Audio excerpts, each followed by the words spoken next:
So now we'll talk quickly about how to view submissions and enter grades. So again, right now I'm in the full grade center, and you'll see here that there is one submission from a student via one of the drop boxes that I had set up for that assignment. And it tells me that it needs grading. That's what the exclamation point icon is. So I can view the attempt this way. I can also see this through the needs grading portion of the Grade Center, which I'll show you after going over it in the full Grade Center. But here, I can select this drop down arrow right next to the submission notice and see the grade details and the attempt that was made. So generally, I want to go straight into the attempt.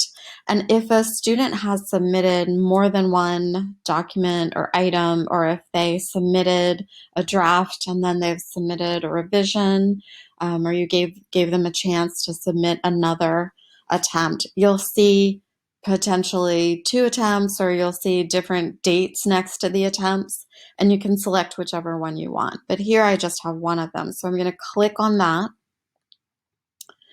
And then that takes me to the attempt. So you'll see here, I just submitted an old syllabus of mine. And this is where I can both enter the grade and where I can provide feedback. And in the next video, I'll go over ways to provide feedback, but right now we're just going to focus on entering the grade. So I can just type the grade in here. So let's say I decide to give this person a 90. And then I can just submit the grade that way. If you do go back to the Grade Center itself, I can just type a grade in here. I don't actually need to do it through clicking on the attempt. I can even do that for any student, whether or not they've submitted an assignment through the Dropbox in the course. So that may be how you're familiar with already submitting grades in Blackboard if you don't have the kind of drop boxes set up for assignments to be submitted.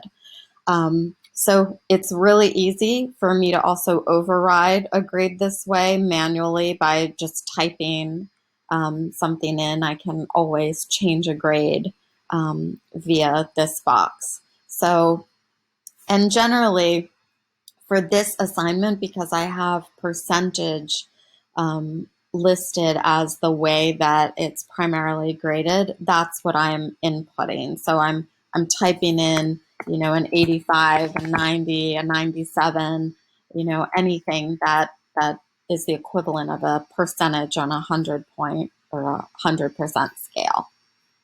So let me show you really quickly what it looks like when you just go to needs grading. So in the Grade Center, if you go to needs grading, you can also, as I went over in a different video, you can click on that submission and then enter a grade right here.